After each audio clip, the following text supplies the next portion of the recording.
Welcome to the Drunken Zombies Podcast, your daily dose of zombie tales. I'm Adrian, your host. And I'm Julia, your resident zombie expert. So every day on this show, we're going to bring you a new zombie story, the kind that'll keep you on the edge of your seat, make you double-check your locks, and leave you craving for more.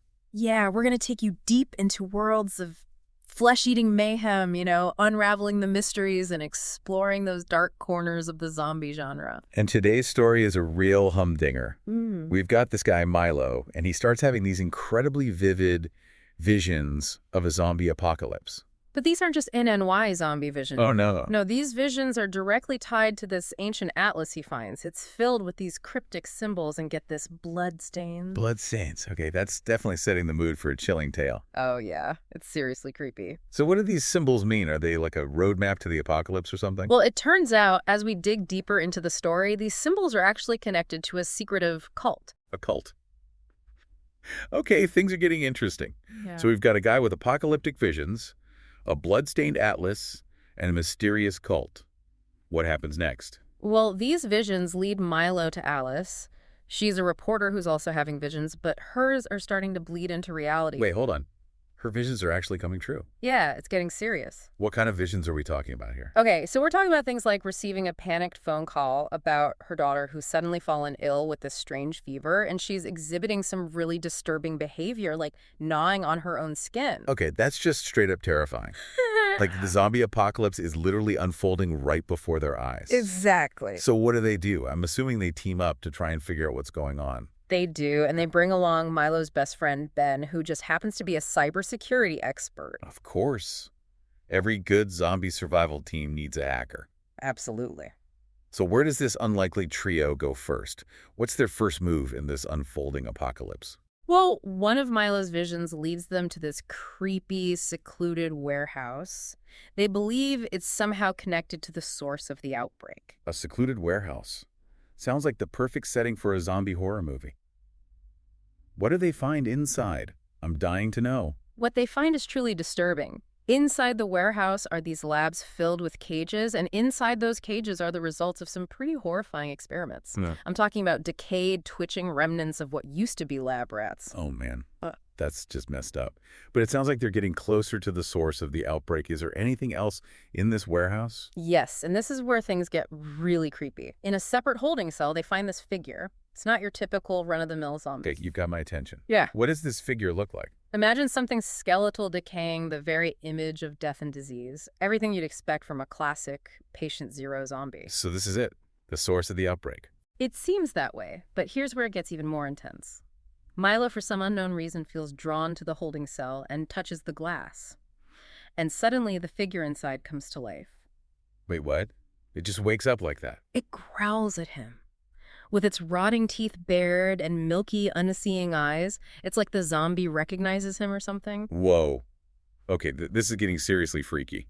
What happens next? Well, as if things weren't chaotic enough, Alice, in a moment of either panic or incredible bravery, smashes the glass of the cell with a chair. Whoa. Why would she do that? That seems incredibly reckless. Isn't that just asking for trouble? It's hard to say what goes through someone's mind in a situation like that, right? But one thing's for sure, it unleashes pure chaos. Okay, so now they're trapped in a lab with a newly awakened patient zero zombie.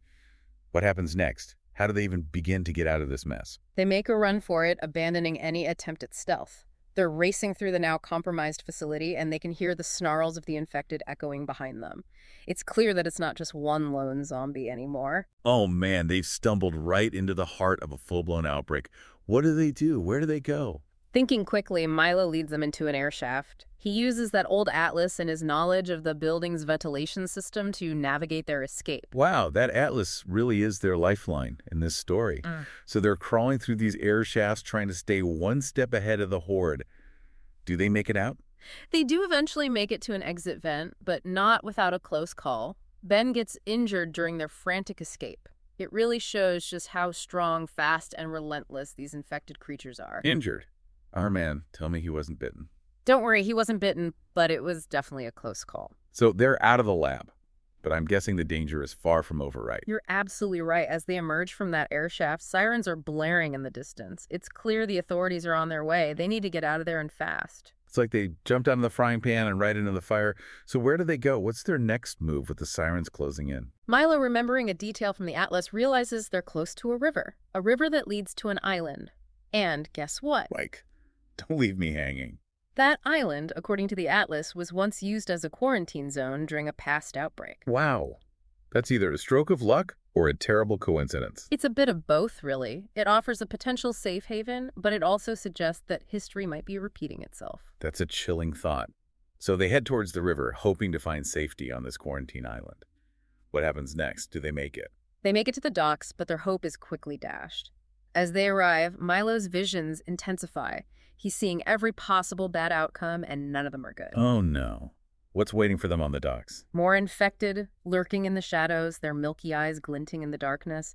He sees Ben falling beneath a crush of decaying limbs, Alice cornered and helpless. This sounds awful. They're trapped. It certainly seems that way. With the infected closing in and no clear escape route, their situation appears utterly hopeless. But don't worry, there's more to come. This is intense. Our heroes are stranded on the docks, surrounded by the undead, and their only hope seems to be this mysterious island with a dark past. I can't wait to hear what happens next, but for now, we'll have to leave it there. Tune in tomorrow for the next installment of this thrilling tale. Don't forget to rate and follow for more Drunken Zombies episodes. Until then, sleep tight. See ya. Bye. Okay, so last time on the Drunken Zombies podcast, we left our heroes in a pretty dire situation. Surrounded by zombies on those docks, Milo's visions showing them no way out. Right, it's a classic zombie movie cliffhanger. Just when you think they might have a chance, they get backed into a corner, literally. Exactly. But I have a feeling they're not going down without a fight. These guys have already proven to be pretty resourceful. Yeah, that's true. Especially Alice. Remember, she's a reporter, so she's used to digging for information and thinking on her feet. And in this situation, that kind of quick thinking might just be their saving grace. So what happens? Does she come up with some brilliant plan? She does. As the infected are closing in, she remembers something she read during her research for a story. It was about the infected being extremely sensitive to loud noises, particularly high-frequency sounds. Interesting. So they need to create some kind of distraction, something to draw the zombies away from them. But how do they do that on those deserted docks? Well, that's where Ben comes in. Even with his injury, he's still the tech whiz we all know and love. He manages to hack into the PA system of a nearby warehouse. Wait, seriously? He can hack into a PA system while he's injured?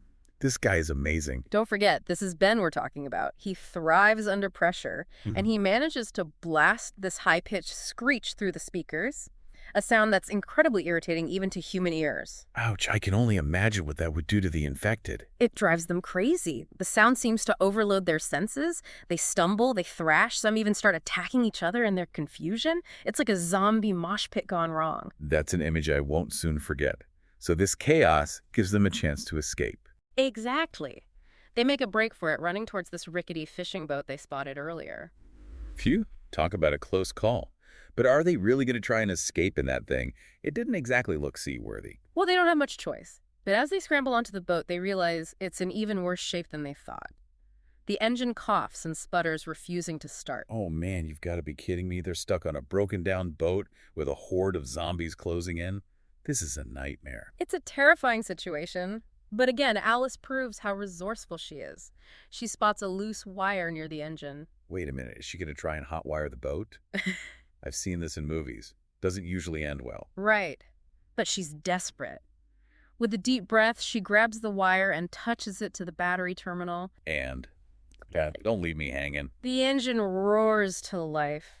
It's a rough sputtering sound, but it's enough to get them moving just as the infected reach the edge of the dock. Talk about cutting it close. I can practically hear those rotting fingers scraping against the wood as they pull away. It's a heart-stopping moment. They manage to put some distance between themselves and the horde, steering that rickety boat out into the open water. Okay, so they're heading for the quarantine island, but that boat is barely afloat. And what about Milo's visions? Are they getting any better? Let's just say the journey is far from over, and Milo's visions are only getting worse. That doesn't sound good. It's going to be a bumpy ride. Welcome back to the Drunken Zombies Podcast. We're about to find out what happens to Milo, Alice, and Ben as they make their way to that quarantine island. Last time, they managed to escape from those docks using a combination of quick-thinking hacking skills and, let's be honest, pure luck. Yeah, but it seems like luck might be running out. Remember, they're on that rickety boat that's barely holding together, and Milo's visions are getting even worse. Right, those visions. It's like he's burdened with this ability to see all the ways things could go wrong. How does he even handle that? It can't be easy. He's seeing these images of the boat capsizing, of infected creatures lurking in the water, ready to drag them down. It's enough to drive anyone to despair. So what do? How do they deal with this constant fear, this knowledge that everything could fall apart at any moment? Well, Alice, being the practical one, reminds Milo that visions aren't set in stone. They're possibilities, not certainties. That's a good point. Focusing on the worst-case scenario isn't going to help anyone. Exactly. They need to work together, focus on their strengths, and find a way to make it to that island, even if it means defying fate. So what's their plan? How do they navigate this journey? Well, Ben steps up in a big way. Despite his injuries, he uses his knowledge of the stars, the moon, and the local waterways to chart a course. It turns out he's a pretty skilled navigator. Wow, who knew? Ben the hacker, the zombie fighter, and now the navigator? This guy's full of surprises. He is. But even with Ben's skills, the journey is far from smooth sailing. A storm rolls and the waves grow choppy and the wind howls like a banshee. It sounds like Mother Nature herself is against them. It does feel that way. That little boat is tossed around like a toy in a bathtub. Milo's visions intensify, showing him images of them being swallowed by the waves. This is terrifying. How do they survive? Through sheer grit and determination. They bail, water, secure loose cargo, and hold on for dear life. They fight to stay afloat, literally and figuratively. It's a testament to their resilience. Yeah. But what about the infected? Are they still a threat? Oh, the infected are never far behind. Milo catches glimpses of them in his visions, somehow clinging to debris, riding the waves like monstrous surfers, drawn to the boat. It's like they can't escape them. No matter where they go, the infected are right there. So how do they fight them off in the middle of the storm? With whatever they can find, tools, spare parts, cans of food, everything becomes a weapon in their desperate fight for survival. It's like a floating junkyard brawl. Do they manage to hold them off? They do, against all odds. They fight with a ferocity born of desperation, pushing the infected back into the churning waters. This is an epic battle. I can only imagine the intensity. And just when their strength is failing, the storm begins to subside. It's like a sign, a glimmer of hope breaking through the darkness. As the sun breaks through the clouds, they spot it. The quarantine island, a dark silhouette against the horizon. Their sanctuary, their hope for survival. I bet they can't wait to get there. But as they approach, they realize that their journey isn't over.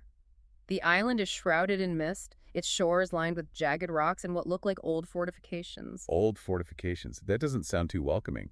What kind of place is this? Well, that's what they're about to find out. The quarantine island holds secrets, and those secrets might be more dangerous than the zombies they just escaped. So they've escaped a horde of zombies, survived a raging storm, and now they've landed on this mysterious island with a hidden past.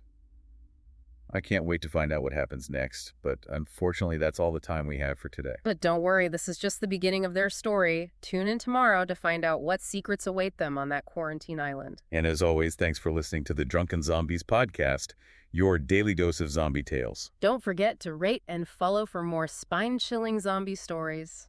Until then, sleep tight.